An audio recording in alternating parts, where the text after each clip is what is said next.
Hello, welcome back to the podcast with me, Marley Darling.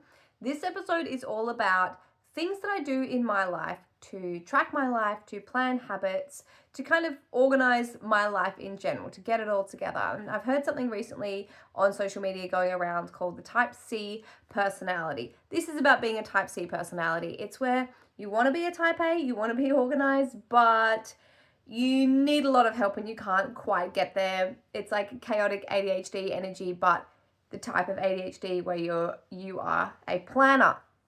You're a planner and you like things to be organized if you can get them to be that way. So if that's you, this episode is for you. I've always been this way, and I'm just looking down because I've got all these things to share with you today. And I'm just going to be sharing the things that actually help. We don't want to bombard ourselves, and these are the things that I've got that I have stuck with over the years. You know, you don't just want another planner that's going to go to waste. Specifically, what I'm going to talk about is habit building and the things I'm doing as a Type C ADHDer to plan for the new year and to reflect on 2025. So first, I want to tell you about my longer term logging. I'm logging things that I want to remember because our memory is a little bit unreliable and I want to remember things that happen in my life, of course. So I've got a one-line journal. I don't want to sit down for a really long time and journal every day, but I do write down the core things because then I can just look back and I'll remember it based on, it's a one-line journal, but a lot of things will have like an entire page.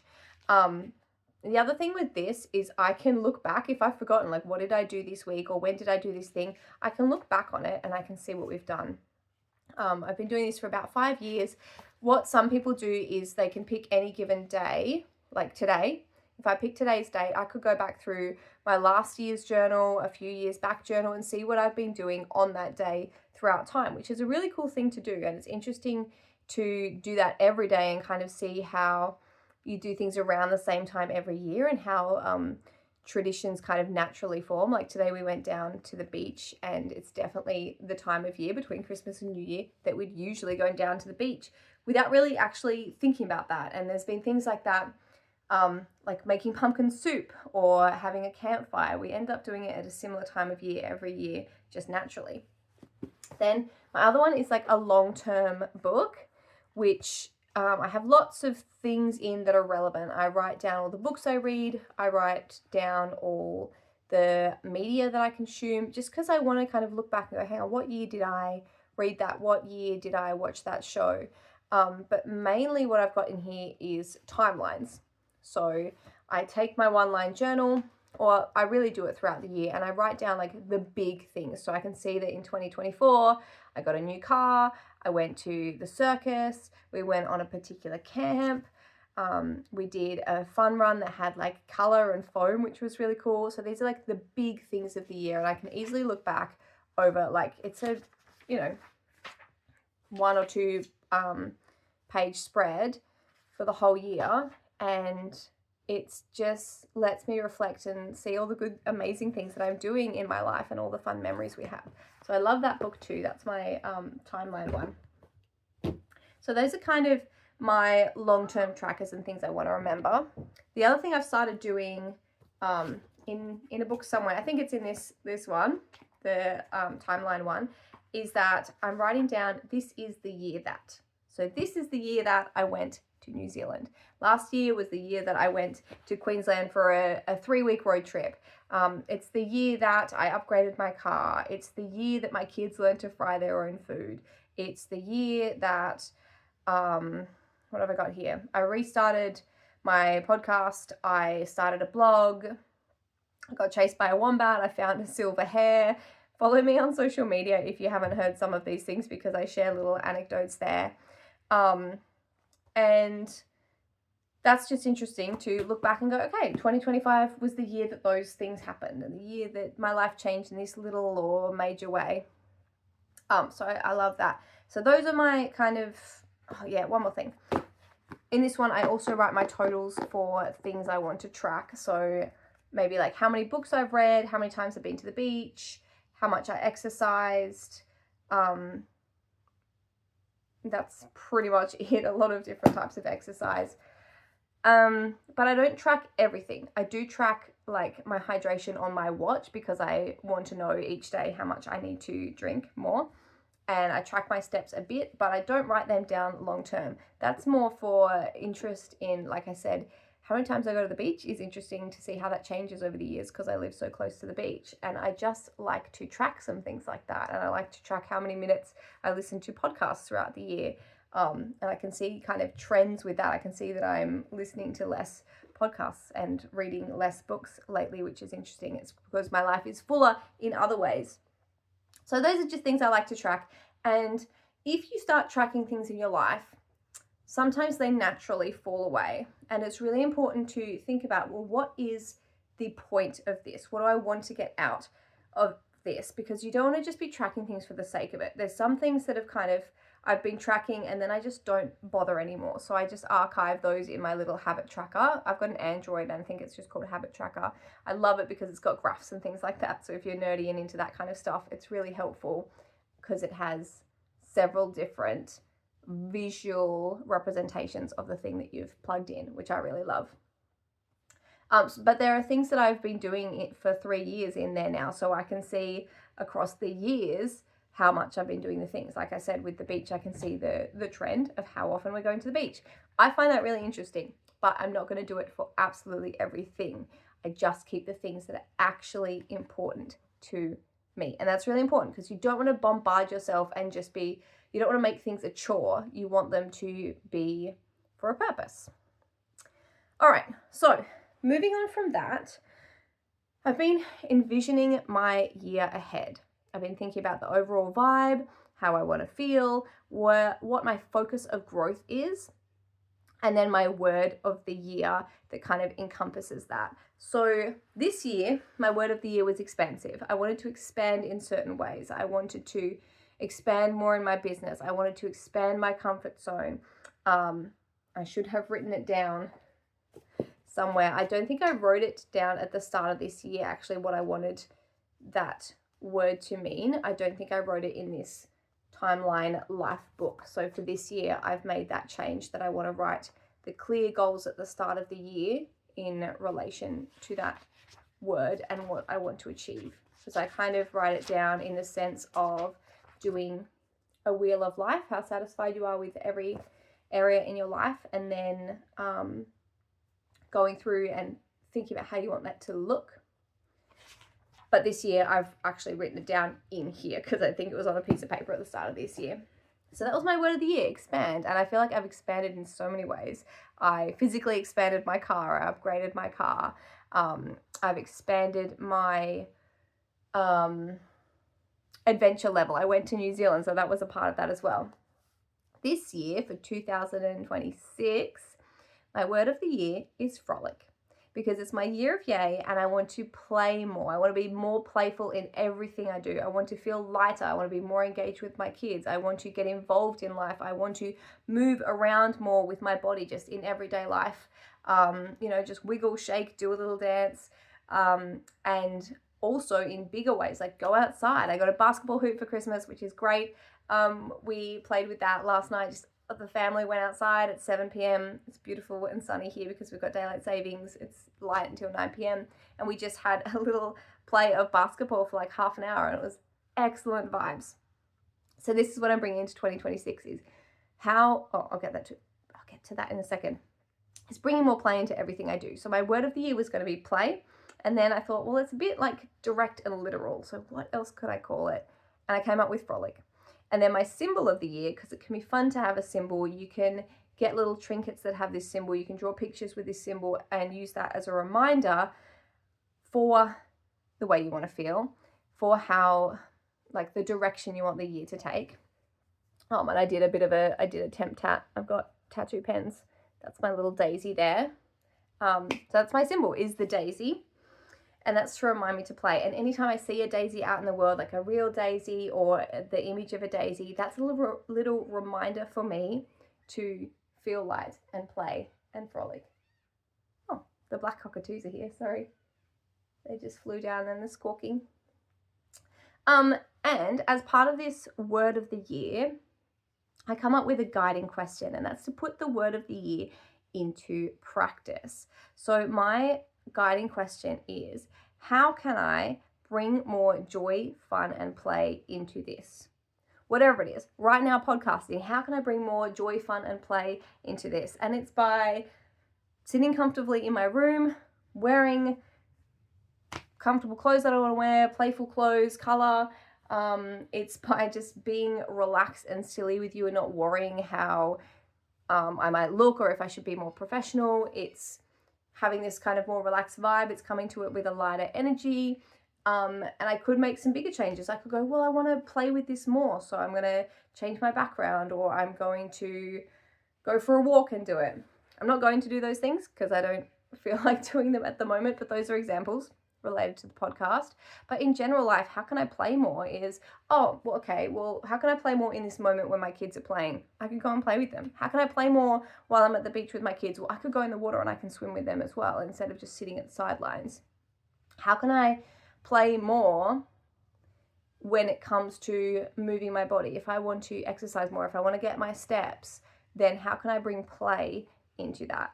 I can be more active. I could go rollerblading. I could go outside for a walk and listen to music as I go along. There are so many endless ways to do this, and I'm so excited because obviously play and like bringing more play and fun and joy into your life is going to feel good.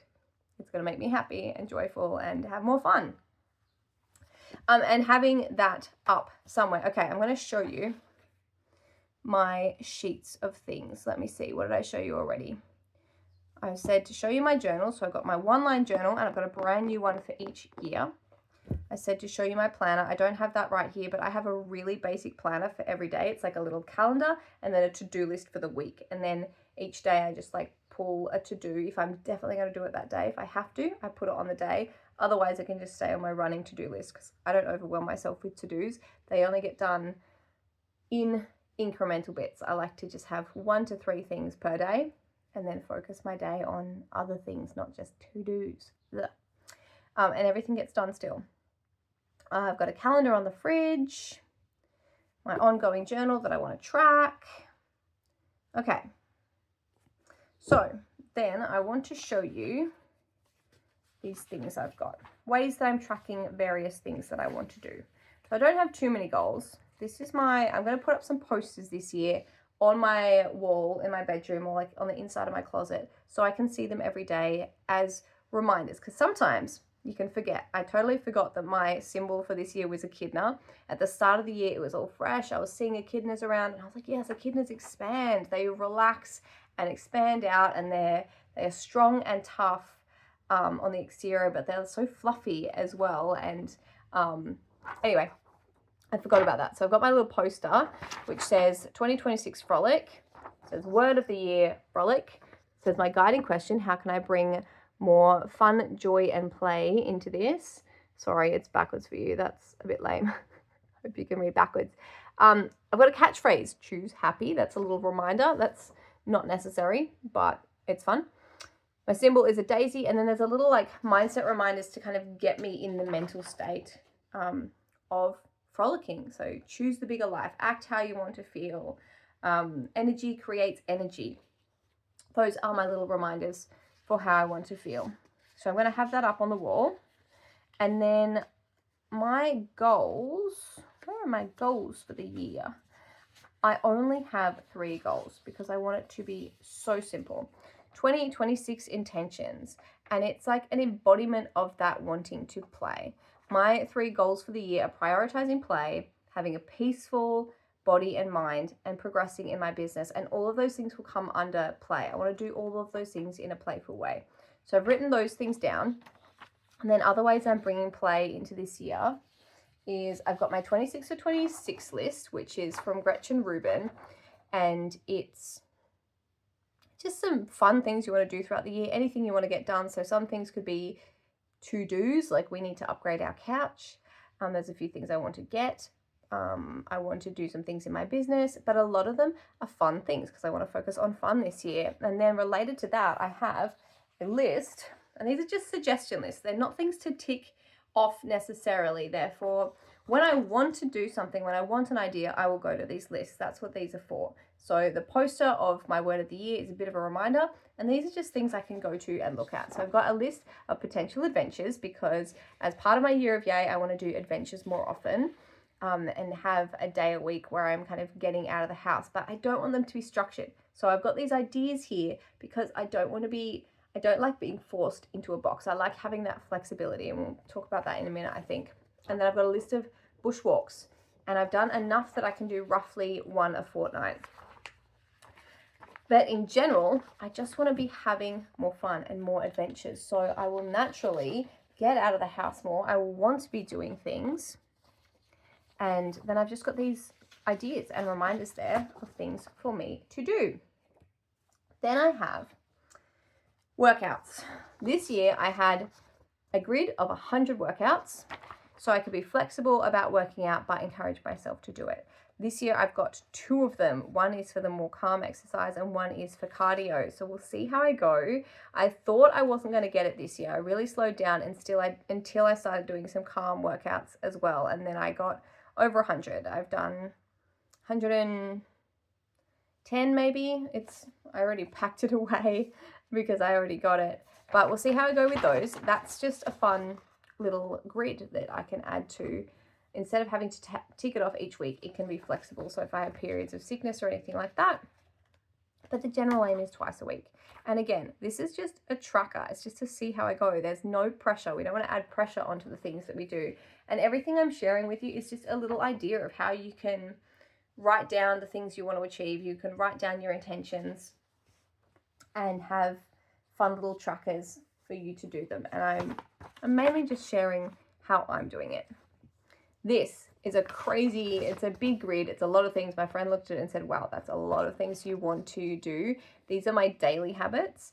But the reason I've got this is because I've already been tracking them on my habit app, but I want to have a physical one as well because I just like to have physical things. And on this one is like my morning routine and then a few goals I want to do throughout the day. So digital minimalism, slower eating, sing, have spontaneous movement, notice the choice point, and choose yay, choose calm, choose connection with my kids, just choose digital minimalism. That choice point thing is important, and it's not a tangible habit, but I'm going to cross it off when I notice that I've done that during that day because it's a habit. I want to be rewarding myself and coloring in these little boxes and go, look, I've done this today. I want to feel good about doing it. I want to give my brain a hit of dopamine. And then I've got connecting with the kids. So all of those things, it might look like a big list in the middle of the day, things I want to get done, but it's just a reminder so that, in February, March, April, May, June, I don't forget what my intentions were at the start of the year when I was a little bit more mindful about, hey, these things, I've decided these things will be really good for me. They'll make me feel good. And it's not just at the start of the year that I do that. I'm constantly reflecting on things that are making a big difference for me. And all of these little things are little habits that I can bring into my life. Like just eating slower. That's not a hard thing for me to do. It's just something for me to remember when I'm eating. Just slow down a little bit, take my time. And the reason I'm doing that one is to calm my nervous system. So all of these are the tiny little expressions of the goals of the year, which is that I want to play more and I want to be more peaceful and calm. I want to look after my body and my mind. I want to give myself space to feel more connected, more free, lighter, and have more fun. And then I've got things I need to do in the evening. Need to. I've got a shoulder rehab that I need to do. And then I've just got mindful evening, whatever I want to do for a mindful evening thing. I really like to do yoga in the evening, but I just haven't been able to do it every single day because other things will happen. And I'd love to listen to some meditations sometime, but I don't always get to do that. So that's just on there so that I can, if I have time and I'm like, well, what could I be doing to nourish myself right now? I can look at this list and go, oh, these are the things that I want to be doing, roughly every day or as often as I can remember. It's definitely not a thing that I have to do. There's no pressure around it. So I've just got that one a month. And down the bottom, I have weekly. So every month, I'll print this out. It's got however many days of the month. It's got the results at the end just so I can say to myself, well, this is how often I did it. And then down the bottom are kind of 3 weekly goals that I want to be doing. So I want to be doing more active workouts because that'd be great for all those things, my body, my mind, and getting that energy up, getting that play. And I want to have adventure every week. And then I've got these little boxes that I can write down the adventure I had that week, or a couple. So this week already, I suppose it's a new week now, but what I did for an active workout, I went on the treadmill for a while on one day, and another day I did just dance. I guess last night we did a bit of basketball, which is a little bit active. We don't have heaps of space there, but I can write those things down, and then I can reflect as well and go, hey, this is the active workouts I did during the year, and those were really fun. And then same with the adventures as well. We've done some geocaching this week, which was super fun, and gone on a few different walks. And then today we went to the beach. Like, things like that are nourishing my life, and they're making me feel playful and happy. And then, because I want to track the adventures as well, I've got them in my long-term journal. I've got my 26 for 26 list, so the fun things I want to do. Like I said, upgrade my couch, but also my wardrobe style needs a bit of an upgrade. Things like make menu plans, menus and meal plans with my kids, watch a sunrise. I've written down the holidays we're going to go on, and attend a fitness class, things like that. So they'll be great to remember. But I've also got like a list where I can write down each month that I've gone on an adventure, and I've got daughter dates there as well, because I want to be doing monthly daughter dates with my kids. I've done that a bit this year, but it hasn't been monthly, so that's on there to work on. And then I want to write down the adventures that we have every month, and I think I did that a bit this year. If you want to see, I will tell you a couple, because that was something I wanted to do this year as well. Did I call them adventures? Let's see. Flick, flick, flick, flick, flick, flick. Yes, so I said adventures, but it wasn't necessarily a goal. I think it was on my 26 for 26 list, was to have more walks, sports, and adventures. So I said that, and I did a bit of it, but this year I'm being more intentional. Like, my whole focus for 2026 is to play more, get engaged in life more often in the small ways, even though I did it in some big ways in 2025. For example, in February, the adventure we did was go to New Zealand, which was amazing. We did some bushwalks, blueberry picking, a camp, went to my first Ren fair, which is super cool. I was so excited that there was a Ren fair near me. We went ice skating, we went on a winter getaway, we went and played in the snow, and we went on another camp. So those were the adventures in 2025, and I can't wait to see what I do in 2026, because like I say, I've got this plan, got these big plans, but sometimes it gets a little chaotic or a little too pressury, and you fall off the wagon, or you realize something's not working for you, and you can let it go. So what I've got here to talk to you about next is to be flexible. Always be flexible with your goals. And I love the concept of devotion versus discipline. This is not about discipline. This is not about doing the action every day. It's not about willpower. It's not about rigid structure. It's about devotion. These are my ideas, my creative. I'm looking down because I have all these papers everywhere, all these books open all around me in a circle. This is my play space. These are my, this is like a vision board on the wall to give me ideas of how to feel good, because my aim for the year is to feel good. The whole idea of this word frolic, the whole idea of my year of yay, is to train myself to move towards things that make me feel good, to infuse things into my daily habits and life and routine and personality that make me feel good. And there's already inklings of them there, but I want to concrete them in. And I can see the little shifts already, the little choices I'm making. I'm noticing the choice point for things. Like, I want to have more digital minimalism and spend less time on my phone, which is something I've spent a really long time doing, like the last decade, which is crazy to think about. Too much time on my phone, in my opinion. And I know the things that fix it. I know that reading is good for it, but the phone just creeps in. And I've made this decision to notice the choice point, because that's where the power is. And I've noticed myself putting my phone down. I've stopped taking my phone into the toilet. I think that's a really easy one because I'm like, why am I doing this? That's an easy one to notice a choice point and go, yeah, I can decide not to do that. So I'm going well already, and I'm making these little shifts, and I'm choosing to be more involved in things, and I'm looking for opportunities to play and get out more. So it's already, because the intention is there, it's already making these shifts in the way that I approach life, which is amazing and excellent. So yeah, the other thing I've written is these are just suggestions of actions to get to where I want to go.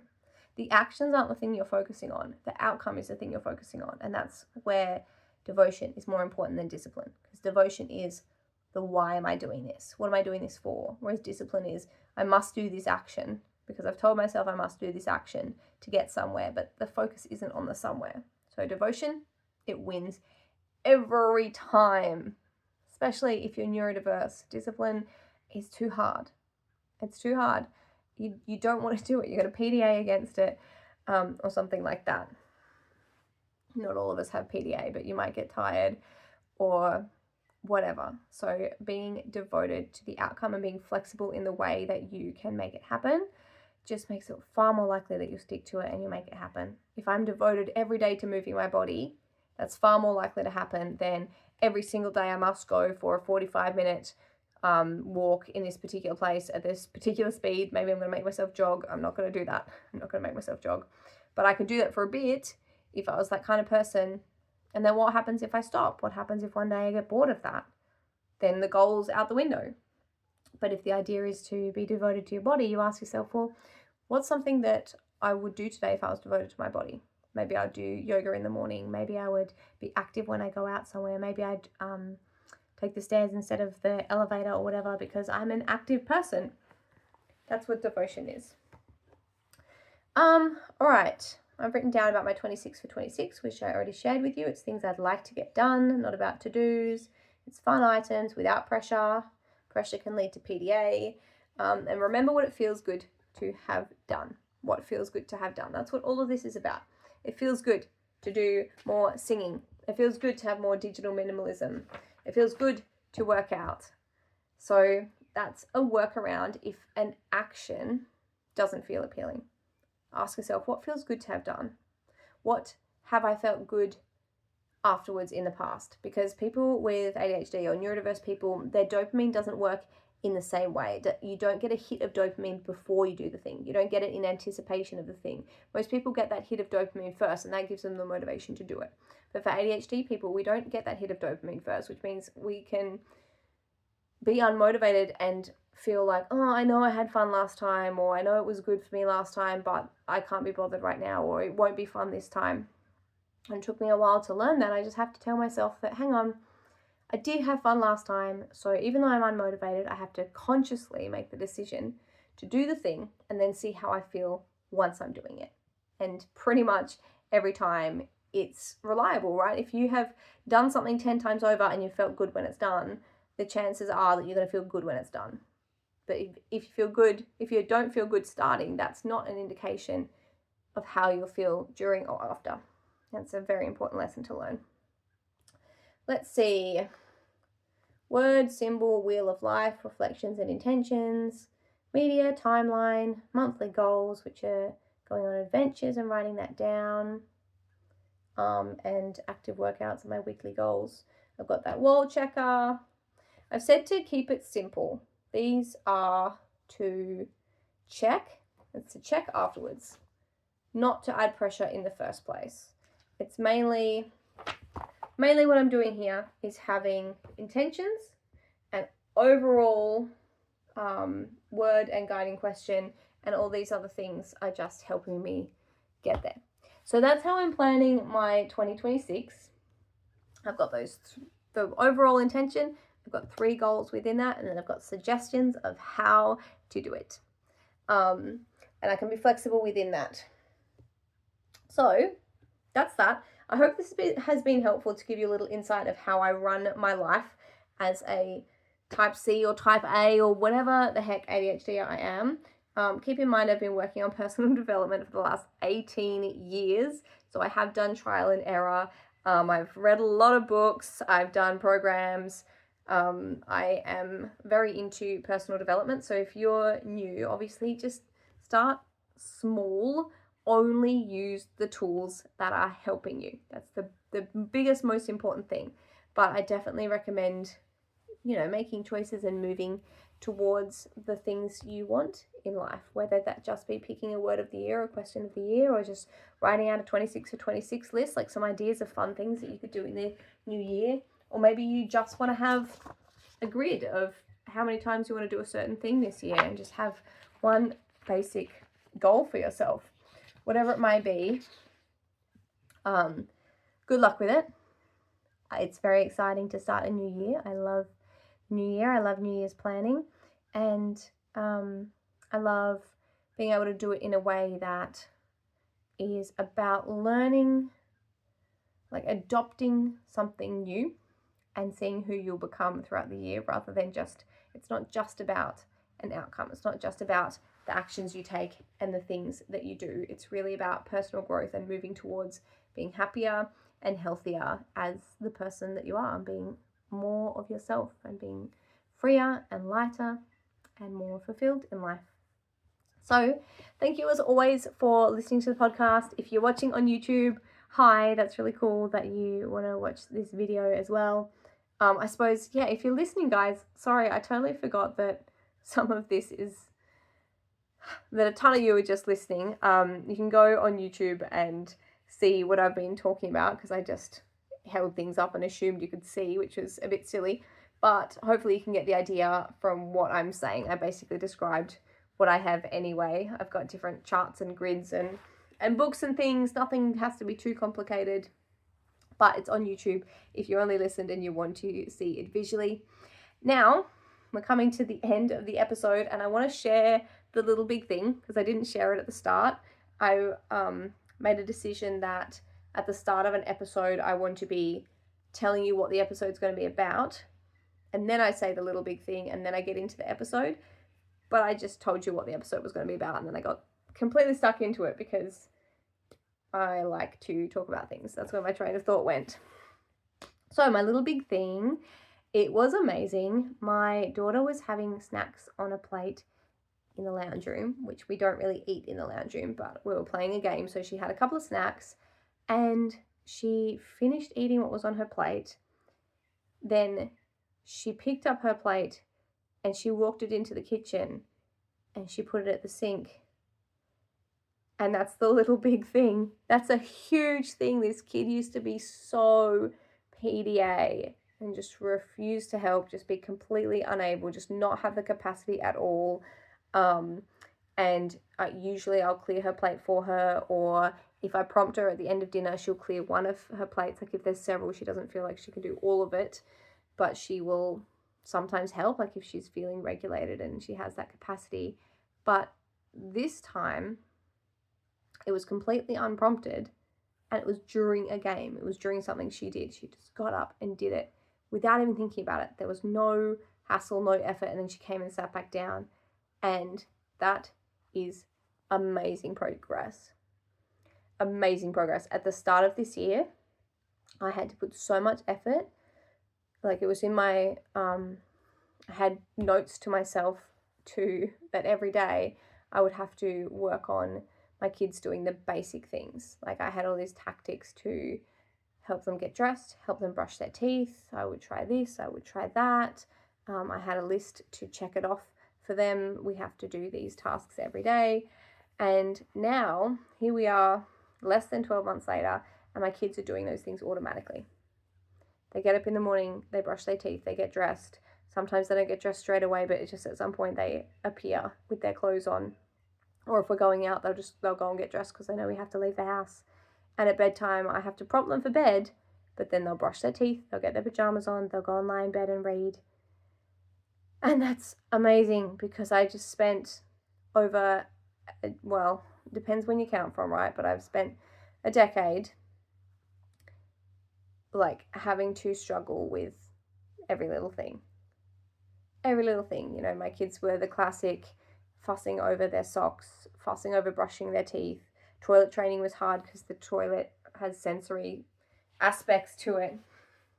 So this is massive that my kids are developing these habits to be fully functional adults that can pack their dishes away and pack their things away theoretically.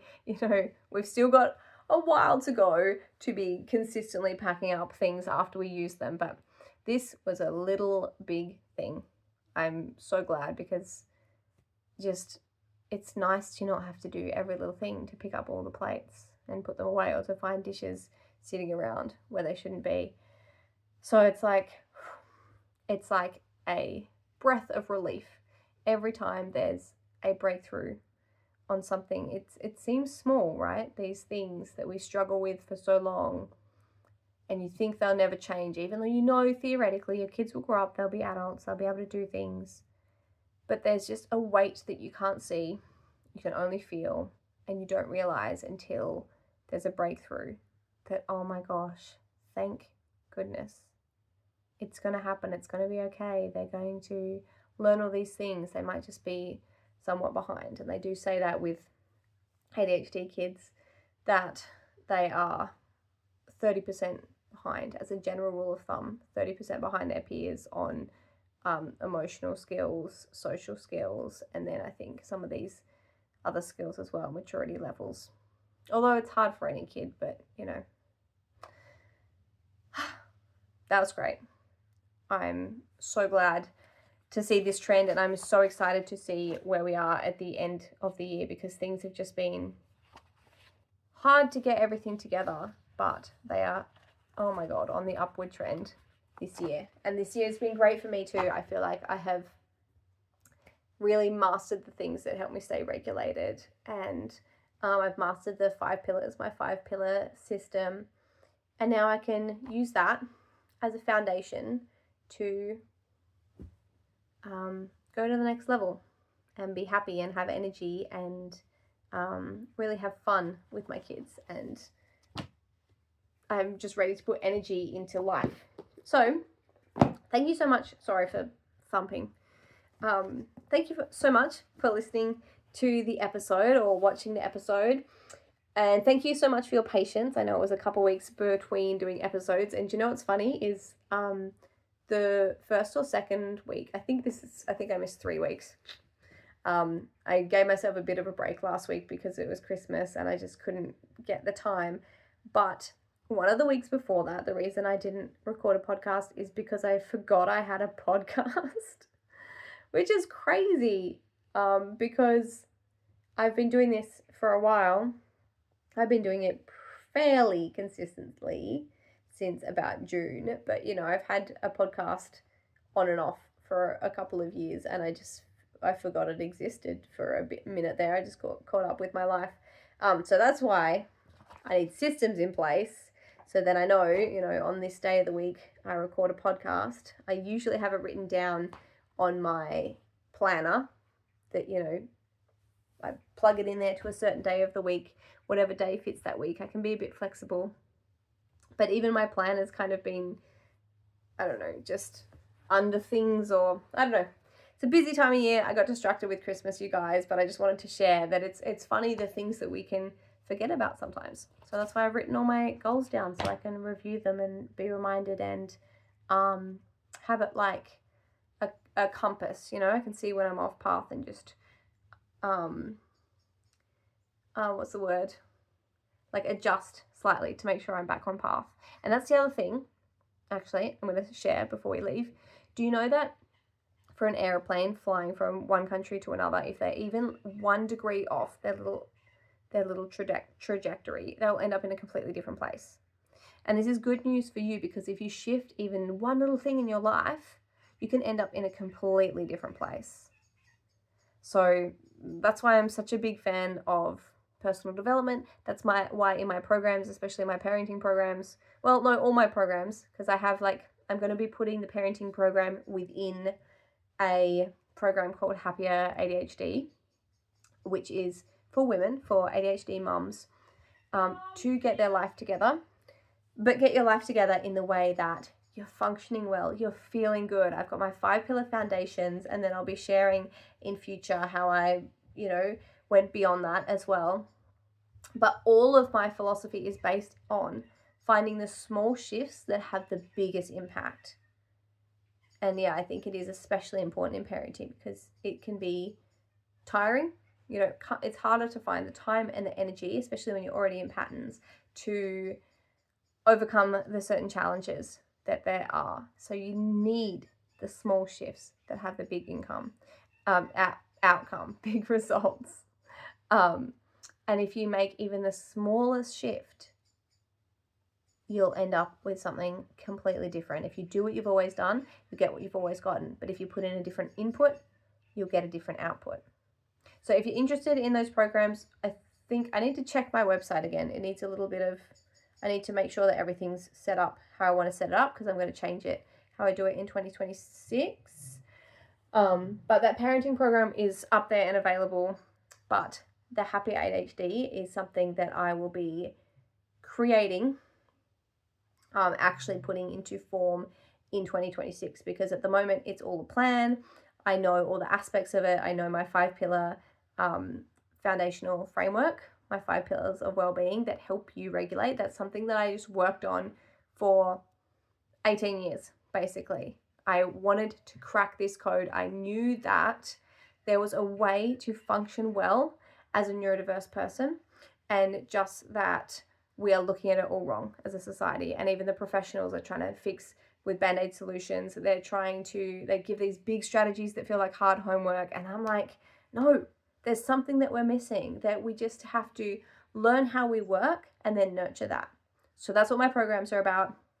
If you're interested in that, you can message me on social media. I'm marley.darling on TikTok and Instagram, and hopefully I actually check my messages, and I'll be starting a bit of an interest list for people who would like to join the first round of this program when I do it in 2026. So once I gather a bit of interest, we can start creating this program potentially together. We can do it because I know everything that I'm going to be doing, so I'd be able to I just have to decide exactly how I'm going to do it. And if you guys come to me and you say, hey, we want to be part of the process as you're making it, we want to be there and have a little bit of input about which topics come first and what we can explore and go deeper into and what we need, then this is an excellent opportunity, because there will be a higher touch point in future. It's just going to be, it'll be a program available on the internet. It might have live aspects, but it definitely won't have, one-on-one access to me. Whereas when we do the initial program, it'll be a small group and you'll get bonus added support as a benefit to being one of the first in this program. So it'll be a new program, but it'll be things I've been working on for 18 years and then over a decade of parenting in particular as well. So these are things I've worked on every single day. This is what I've been working on. It's my piece de resistance, even though that doesn't make sense in terms of a program. But I'm proud of what I've come up with. I've cracked it. I'm ready to get it out there and be helping people big time and start a bit of a revolution in the way neurodiverse people parent their kids and neurodiverse people care for themselves, and the way we feel as neurodiverse mums. And then women as well, but I definitely specialize in mums. So, time to go. Thank you for listening. It's been a little bit of an extra long episode just because I did that little amble at the back.